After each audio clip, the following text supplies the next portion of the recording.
श्री कृष्ण और पांडवों का क्या रिश्ता था? पुराणों तथा महाभारत से पता चलता है कि मैं दानव वास्तुकला में बहुत कुशल था और उसने पांडवों के लिए अनेक महल आदि बनाए। शायद इसी ने कृष्ण तथा पांडवों को अद्भुत शस्त्रास्त्र भी प्रदान किए। ऋग्वेद में असुरों के दृढ़ और विशाल किलों, महलों और हथियारों के उल्लेख मिलते हैं। पांडव क्षत्रिय कुल से थे और श्री कृष्ण को यदुवंशी बोला जाता है, यद्यपि वे आपस में एक निकट संबंधी भी थे। इस कथन से क्या निष्कर्ष निकाला जाए? श्री कृष्ण और पांडवों के मध्य क्या संबंध था? हरिओम, आप एक सवाल पूछ रहे हैं, कृष्ण और पांडवों के बीच क्या संबंध है? पांडुराज की पहली पत्नी कुंती सुरसेना के पुत्र वासुदेव की बहन है। वासुदेव ने उग्रसेन की बेटी देवकी से शादी की। भगवान कृष्ण का जन्म वासुदेव और देवकी से हुआ है। हालांकि भगवान कृष्ण का जन्म होते ही उन्हें नंद व्रज में स्थानांतरित कर दिया गया था और नंद व यशोदा द्वारा उनका लालन पालन किया गया था। इस प्रकार कुंती भगवान कृष्ण की धर्मपत्नी है। पांडुराज से पैदा हुए बच्चों को पांडव कहा जाता है। पांडव 5 की संख्या में हैं। कुंती के लिए पैदा हुए हैं, जबकि अन्य 2 नकुल और सहदेव माद्री से पैदा हुए थे, पांडुराज की दूसरी पत्नी। पांडव इस प्रकार भगवान कृष्ण से संबंधित हैं, जो उनकी पैतृक चाची कुंती के माध्यम से हैं। पहली बात तो ये कि द्यूत क्रीड़ा के संदर्भ में कृष्ण भगवान ने पांडवों का साथ कभी नहीं दिया। इस पूरी घटना के दौरान वे द्वारिका में ही थे। बाद में उन्होंने कहा भी कि यदि वे शाल से युद्ध में न व्यस्त होते तो वे द्वारिका से आकर जुआ रुकवा देते। इस पूरे घटनाक्रम के दौरान द्रौपदी के वस्त्रहरण प्रंग को छोड़ दिया जाए तो उन्होंने अपनी ईश्वरीय शक्ति का प्रयोग भी पांडवों की रक्षा के लिए नहीं किया। द्रौपदी की लज्जा की रक्षा उन्होंने इसलिए की कि उसने इसके लिए उन्हें स्मरण किया था। अतः हम यह नहीं कह सकते कि द्यूतक्रीड़ा के संदर्भ में कृष्ण कभी पांडवों के साथ थे। दूसरी बात ये कि जुआ खेलना सदाचार का विषय भले न हो, पर वह अधर्म या पाप नहीं कहा जा सकता। कारण ये कि जुआ खेलने के पीछे किसी को कष्ट देने या सताने की भावना नहीं होती और दोनों पक्ष आपसी सहमति से जुए के परिणाम को स्वीकार करते हैं। जुआरी जुआ खेलकर अपना नुकसान कर सकता है, पर अपने को हानि पहुंचाना उसका निजी अधिकार है।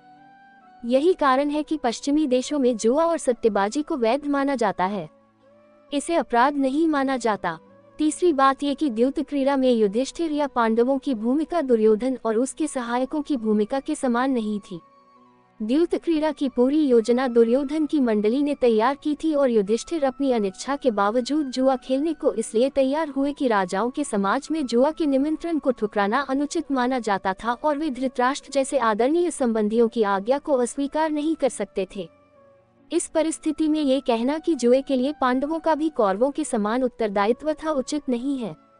इस संबंध में ये स्पष्ट करना आवश्यक है कि महाभारत के प्रसंगों से ही ये प्रकट हो जाता है कि द्यूत क्रीड़ा को उस समय के राज समाज में अहिंसक युद्ध की तरह से लिया जाता था और उसके निमंत्रण को उस राजा द्वारा अस्वीकारना जो द्यूत क्रीड़ा में कुशल माना जाता था शिष्टाचार के विरुद्ध, परंपरा के विरुद्ध, निमंत्रण देने वाले राजा का अपमान और वैमनस्य का कारण माना जाता था। यही कारण था कि अपनी इच्छा के विरुद्ध युधिष्ठिर को जुआ खेलने के लिए जाना पड़ा और एक बार के जुए में अप्रिय प्रसंगों के घटने के बाद भी धृतराष्ट्र के दोबारा बुलाने पर युधिष्ठिर को फिर से जुआ खेलने के लिए तैयार होना पड़ा। यही कारण था कि अपने वनवास काल के दौरान भी युधिष्ठिर ने ध्यान से जुए की कला सीखी, क्योंकि भविष्य में यदि जुआ खेलने की नौबत आए तो वह इनकार करने की स्थिति में नहीं थे। बाद में अज्ञातवास के बाद युधिष्ठिर ने युद्ध घोषित किया तो यह इस कारण भी था कि दुर्योधन उनसे दोबारा जुआ खेलने का प्रस्ताव न कर दुर्योधन ने द्रोणाचार्य से युधिष्ठिर को जीवित पकड़ने की अपनी इच्छा के पीछे जो कारण बताया उससे प्रकट हो जाता है कि दुर्योधन समझता था कि युधिष्ठिर के कौरवों द्वारा कैदी होते ही युद्ध समाप्त हो जाता और इस स्थिति में युधिष्ठिर जुआ खेलने से इनकार नहीं कर सकते थे। जुए में हराने के बाद दुर्योधन उन्हें फिर से वनवास पर भेज सकता था। अतः तब के राजाओं के आचार के अनुसार युधिष्ठिर जुआ खेलने का निमंत्रण अस्वीकार न करने के लिए बाध्य थे। चौथी बात ये कि यद्यपि युधिष्ठिर ने अपने को, अपने भाइयों को और द्रौपदी तक को दांव पर लगाया, किंतु परिस्थितियों को देखें तो उनका दायित्व इतना अधिक नहीं प्रतीत होता जितना प्रथम दृष्टि में लगता है।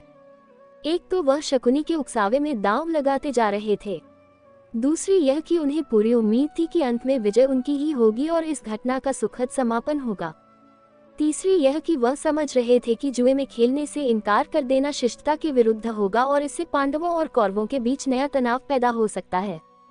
अंत में ये भी कि उन्हें आशा थी कि भीष्म, द्रोण और धृतराष्ट्र जैसे गुरुजनों की उपस्थिति में कोई अप्रिय घटना न होगी। जो हुआ उसकी आशा उन्होंने नहीं की थी। इन बातों को देखने पर युधिष्ठिर का दोष इतना नहीं प्रतीत होता है जितना प्रथम दृष्टि में प्रतीत कर्ण व दुशासन और धृतराष्ट्र व भीष्म जैसे लोग थे। युधिष्ठिर का दोष केवल यही है कि चचेरे भाइयों और गुरुजनों को नाराज न करने के लिए और अच्छे ढंग से जुआ को समाप्त करने के लिए वह दांव लगाने में उस सीमा से आगे तक चले गए जिस सीमा से आगे जाने का साहस साधारण रूप से गिरे हुए व्यक्ति भी नहीं करते। किंतु पूरी परिस्थिति देखते हुए उस समय घटी बुरी घटनाओं के लिए उनकी जिम्मेदारी पहले बताए गए व्यक्तियों के मुकाबले काफी कम है। कृष्ण के सामने कौरव व पांडवों के पक्ष में से एक को चुनने की समस्या थी तो उन्हें उसी पक्ष को चुनना था जिसमें कम दोष हो। इसलिए पांडव पक्ष को चुनना ही उनके लिए उचित था। यही कारण है कि पांडवों के जुए में शामिल होने और उनके उसके बुरे परिणामों के लिए एक सीमा तक दोषी होने के बाद भी कृष्ण ने उनका साथ दिया। अगर आपको मेरी ये कहानी अच्छी लगी हो तो प्लीज मेरे चैनल को सब्सक्राइब कर देना, लाइक कर देना, शेयर कर देना और बेल आइकन को प्रेस कर देना। धन्यवाद।